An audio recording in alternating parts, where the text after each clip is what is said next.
Hello, everyone. Welcome once again to my green card story. On this channel, we share the success story of those that have gone through the EB2-NIW route and they have obtained their green card. Please kindly note that we are not immigration lawyers. We only help prospective EB2-NIW applicants to draft their petition cover letter for EB2-NIW and to review the ones that they wrote by themselves. If you want to know more about us, kindly visit our website www.mygreencardstory.com. Also, please subscribe to this YouTube channel. On today's episode, I'll be interviewing someone uh, that recently got his green card this year. His story is unique because even though he has uh, a very good supporting document. He got an RFE from USCIS, and in that RFE they basically criticize each of his supporting documents, and he was able to still bounce back and demonstrate that those supporting documents do portray that he has a a record of accomplishment in his field of endeavor, and that is well positioned to advance in his proposed endeavor and also render benefit to the US government. So please sit tight as you listen to the story of my guest. Mr. Wande, or should I say Dr. Incoming, Wande, thank you so much for joining us on this channel. Please, do you mind introducing yourself to our viewers? Want to know your name, your educational background, and also your expertise, and if you can share some info about your work experience, that would be awesome. Uh, yeah, well, like you said, my name is Wande, and I'm a geologist. Uh, I did my bachelor's degree in Nigeria at University of Ibadan. So I have a bachelor's in geology from University of Ibadan. Then I moved to the US for my graduate studies, where I did my master's in geology also at Oklahoma State. Then I'm also doing a PhD at Oklahoma State in geology.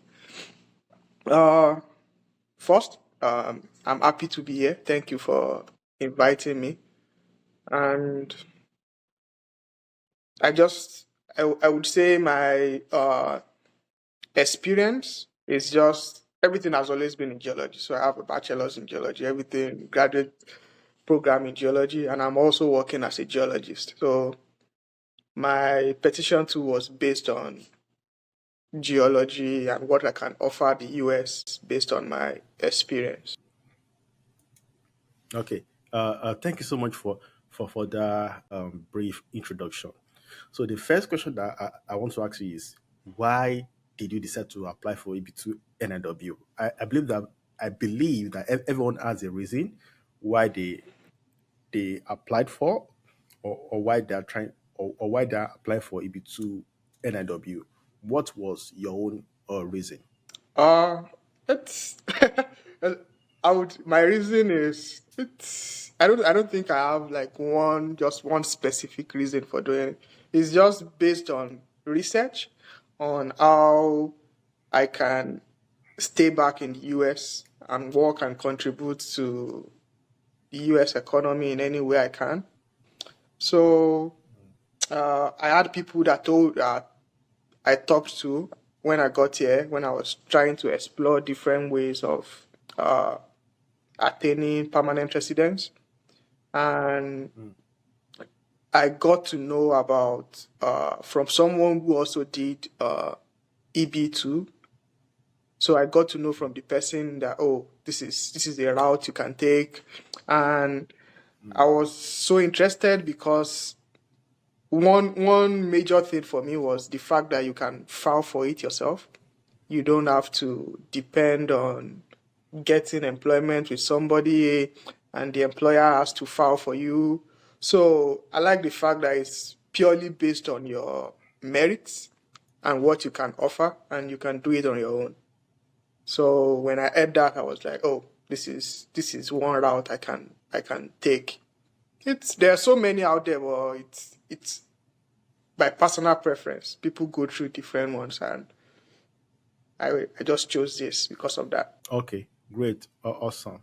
Uh, so let's dive deep into your purpose endeavor. Of course, I like people to understand the purpose endeavor of our past client. So one thing that I've noticed about people that try to file for EB2 NIW by themselves, especially people that draft their own cover letter, is the fact that when in their cover letter, they just jump straight to the substantial merit and national importance of their proposed endeavor without first defining your proposed endeavor. And I know that in your own cover letter, your proposed endeavor was defined in a layman's language. So can you tell us what you propose to USCIS for your EB2 NIW petition? Yeah, I think the simple way I put it back then was a geologist, a research geologist. So I just tried to tie my experience and my educational qualifications to what I intend to do with those things. So me being a geologist, there's no point trying to narrow it down so much that it's so technical. It's just, yeah, I'm doing geoscience, and my proposed endeavor is in this field of geoscience. It's doing research for whatever industry. It could be relating it to the mining industry, oil and gas, then natural hazards, because I study faults. So being a geoscientist that looks at structures, geologic structures. So my proposed endeavor was splitted into different categories in which I can go into with the kind of experience that I have. Okay. So how can you, in a nutshell, can you tell us how that proposed endeavor has substantial merit and national importance, and how you're able to demonstrate that it has substantial merit and national importance? Yeah.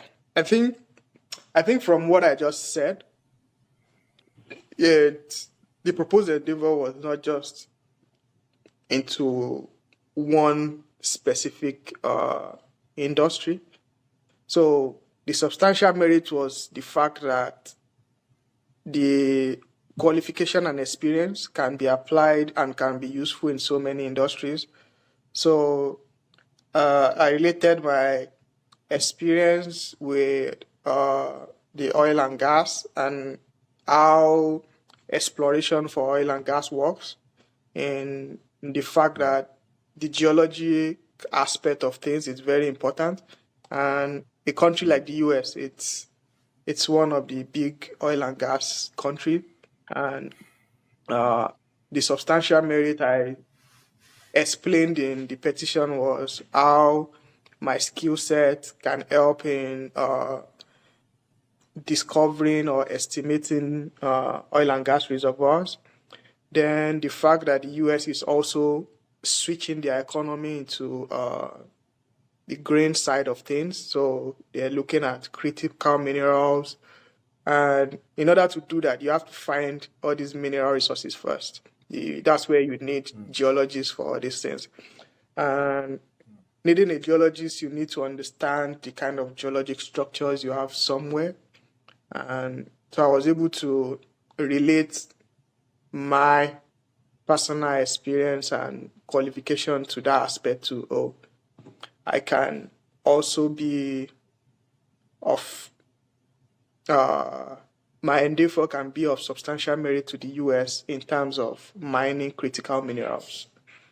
Then my research is solely based on looking at strain accommodation along faults, how faults move and things like that. And I would say mostly the western part of the US, there's a plate boundary there. So there's a lot of movement, and they have earthquakes in California and other parts of this session of the US. So I also talked about how my experience can be a substantial merit in that terms, right?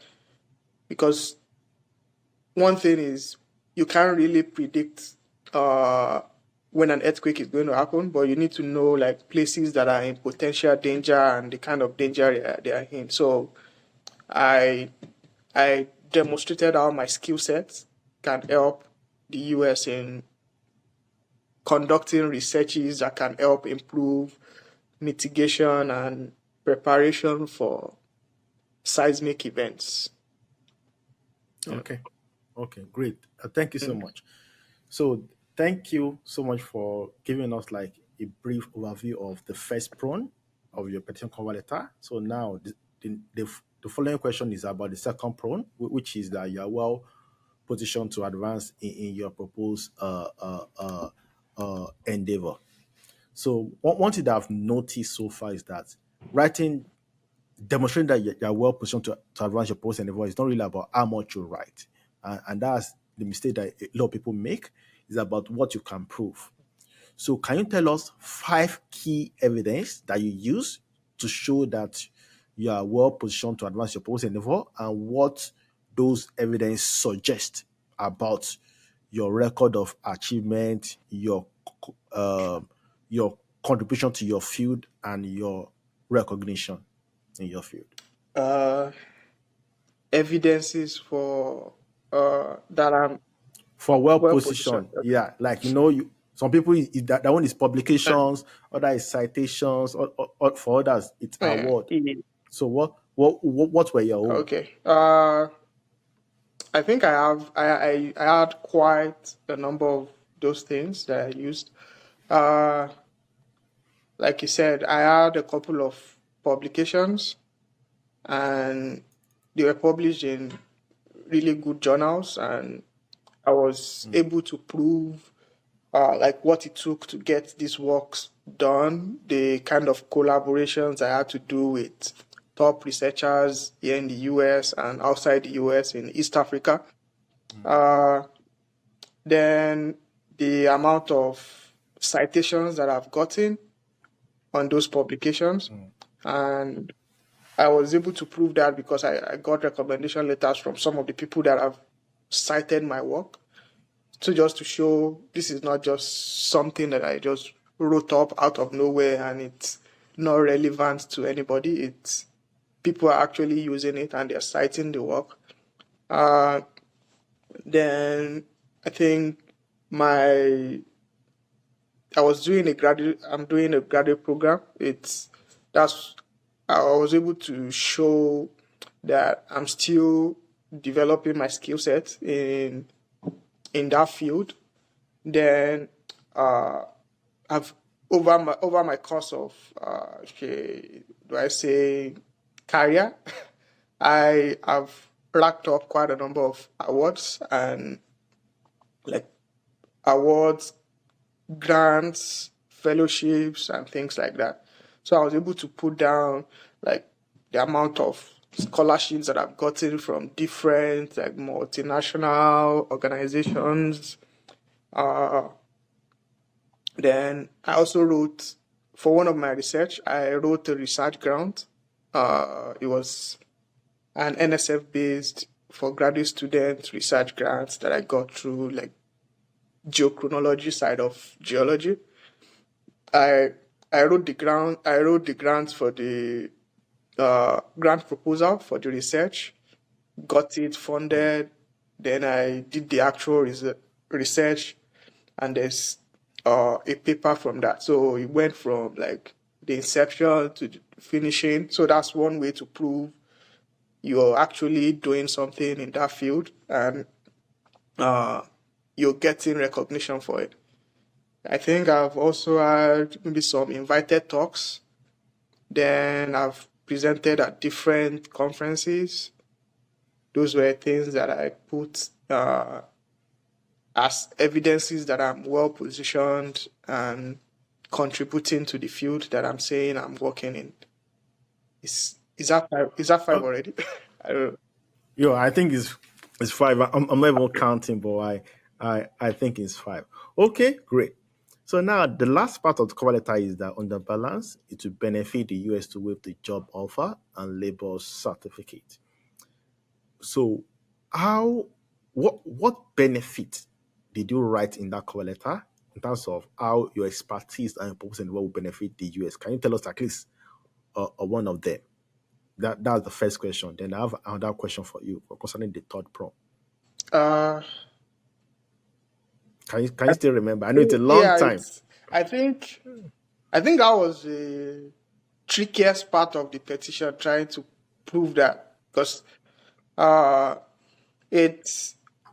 I think I said, just like I've been saying from the beginning, it's based on like what you can contribute to the economy of the US. It's so them waiving the job authorization is, oh, so if we're waiving this, what are we getting in return? And I think it was I tried to we I think we tried to quantify like some of the things I said my endeavor can do and how it can be of use to the US. So I think in critical minerals, that aspect we talked about, like the potential amount of is it money that the US expects to get from the development of that sector. So you putting myself as one of like a vital person that can bring a skill set to drive that sector is one way in which I think I demonstrated that they need to waive it. Like I said, that part was the tricky part. I don't remember the specifics very well right now, but Okay. it was all Okay. about Okay. That's fine. this is what the US can get from my Okay. proposed endeavor. Okay. Wow. Okay. Thank you so much. So now let's talk about the timeline for your petition. When did you turn in your petition to USCIS, and when did you hear back from them? Uh, for me, it took a while because I turned it in, I think it was in October or November 2022.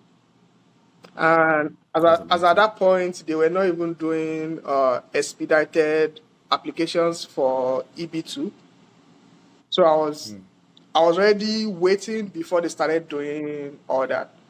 Then even when they started doing it, I just decided I was not going to pay for it. So I waited a long time to hear back from them. I think I waited for like, is it 6 to 8 months before I got my first response. Then at that point, And that was when? so that was When did you get your response response? was in, I think, April of 2023. Okay. Yeah, like the ending of April 2023. That was when I got the Okay. response. Uh, and that response, instead So of an approval, I you got an got what? RFE at that point. So RFE. I had to Okay. start working on responding to whatever they said in the RFE again. Okay. So I know that the most RFEs are very long, but let's pick like things that two concerns. Maybe I should not call them concerns. Two questions that were raised in the RFE, and let's talk about how you were able to address those questions that were raised by USCIS in your RFE. So can you give like two examples of the questions that they raised in your RFE? Uh, I think one of them was the grants that I got, my NSF funded grant. I think in the RFE, the USCIS people said almost all researches that gets done uh, needs some I sort of funded. funding. And the fact that you get it, that, oh, the way they put it was, every successful researcher gets research grants at some point in their career, Grant. and Yeah. and And so it's it's not all special. special. So they wanted me to show how that research grant is some sort of accomplishment. So Yeah. that was one of it. So do you want me to just say how Uh, I addressed it? Yeah. yes. So Yes. Let's talk about yeah, that first. to address that, when I was responding to the RFE, the main thing was now how you can prove that this kind of grant that you got is like one of the toughest ones people get in the US. So because it's NSF funded, so I had to go and find statistics on like number of people that applies for NSF grants, uh, the like the demography of uh, whether you've been the number of years you have. Maybe you've been a long-time researcher, or you're an early career person, or you are a student, or things like that. So there's like statistics and breakdown of the categories of people that apply for these kind of grants and the kind of people that get. So I was able to prove that this is not something that if 100 people apply for it, like 90 people would get it. It's something really hard. The percentage was really low, and it got harder with less amount of experience that you have. So if you have like a long-term professor that has been doing this for like 30 years, it's easier for that person to get that kind of grant than someone that is early career stage, which I was. So I had to prove all those things with statistics, number of people that do this, and so you have to show. So I had to show like the top percentile of people that get things like that. So that was how I was able to prove that this is not, you can't just downgrade this accomplishment like that. Yeah. Right. Interesting. Okay, so now let's talk about the second question that was raised in your RFE. Can you shed more light into it and how we're able to respond to it? I think they also mentioned something about like my citations. They wanted more. So even though I had in my initial petition, I had like data on, Google oh yeah, Scholar. on my citation, like, this is the actual number of citations that I have. These are the, I think I had like list of people that cited it too. But they said they wanted more statistics in terms of the citation. They wanted to know if most of those citations are still related to me, if in any way involved in those researches that were citing my work. And then I had to prove that, this is the number of citations that I have. And I think I had only maybe one self-citation in there. So I had to show the demography of my citations to like places where people that were citing my work, places where they worked across the world. So researchers from, I think, from the UK, Australia. Australia, and so on. They were on that list. So I had to show, this is quite spread around the world. It's not just people around me that are citing my work. So I showed that. Then I also got a couple of recommendation letters from people that have actually cited my work. And in the recommendation letter, they talked about how they got to know me through my work and things like that. That it's uh, the kind of work that I do is vital to my part of the geoscience community.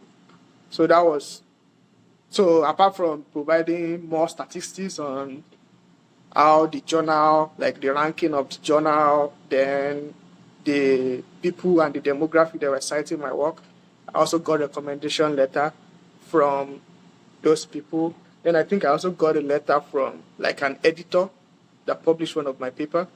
So this is not even someone that cited the work. It was just like the one that assessed the whole process of getting it published, sending it to reviewers and things like that.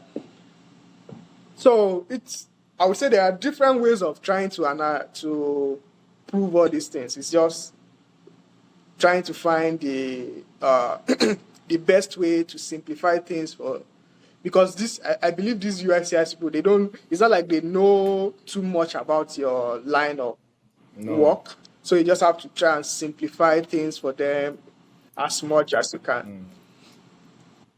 Okay.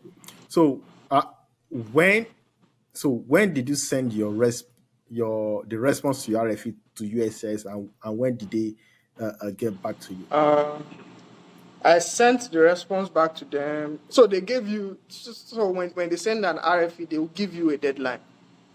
I think it was a 3 month deadline or so. I think, Yeah, I or think it's two two months. months or two and a Yeah. half months. Yeah. So I got the RFE in April. I think I submitted in maybe ending of June or so. Yeah. I think it was ending of June. That was June 2023. 2022. Sorry, Yeah. 2023. They got So back to you when? they got back to me with the response in August. Okay. And that response was an Approval, yeah. approval. So how did you feel when your petition was approved? Uh, it's and because it took so long, that was like almost a year already. It was just, at first it was relief that, oh, this is finally over. Uh, then over time it just sunk in that, oh, this is nice. And the joy started coming in gradually after. But at first it was just, oh, thank God. Thank God it finally happened. It was just relief, yeah. Yeah, wow. Wow, that's good. Okay, so in all this, what role did my green card story play in helping you with your petition cover letter and all the written part? Oh, it's very vital to the whole process. It's right. It's not like you guys joined midway. We started everything together. So I remember talking to you back then, sometime earlier in the year, I think 2022 or maybe the end of 2021, asking you about things that I need. So it's uh, Green Card Story played a very vital role. It's from, oh, this is the kind of documents you would need. If you don't have it already, how you can work towards getting it and getting everything ready before you start the whole process. It made things a lot easier and more organized, because I feel like if I was just doing that uh, like on my own, blindsided, it was going to be like all over the place. The fact that I had you to help me with, oh, this is the kind of documents you would need, this is the kind of achievement you need to add into the whole petition. It helped me in trying to collate things together. So that was initial stage of before even writing the petition.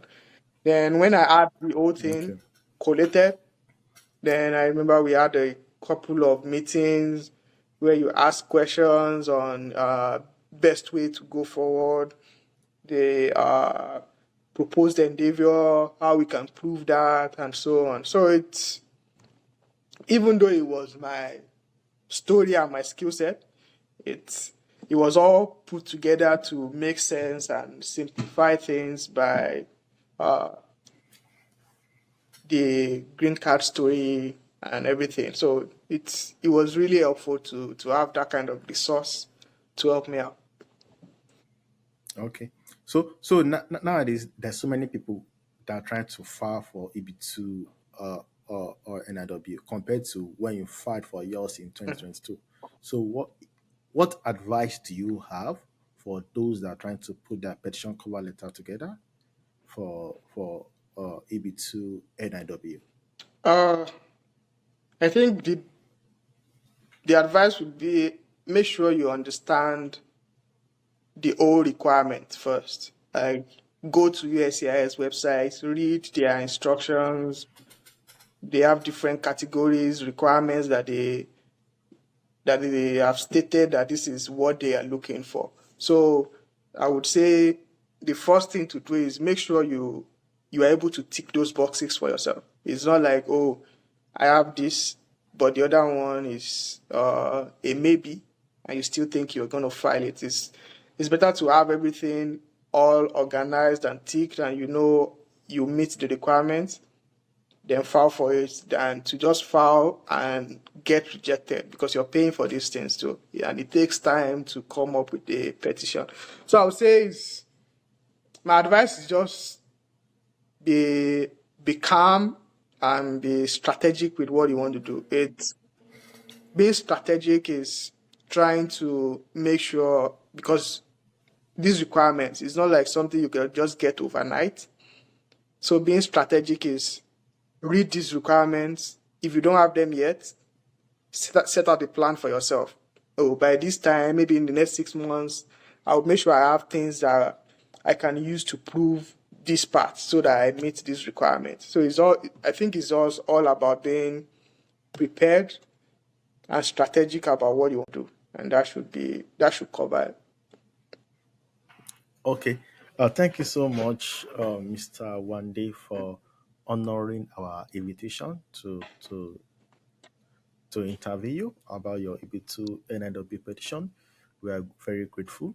For those that are watching this interview, kindly drop a comment, like this video, share it with your friend, and subscribe to this channel. If you need any help, if you need someone to help you to review your petition cover letter, or you need someone to help you to draft your petition cover letter, kindly go to our website at www.mygreencardstory.com and schedule a consultation with us. Or you can send us an email at info@mygreencardstory.com. Thank you so much for watching this interview. Bye, everyone.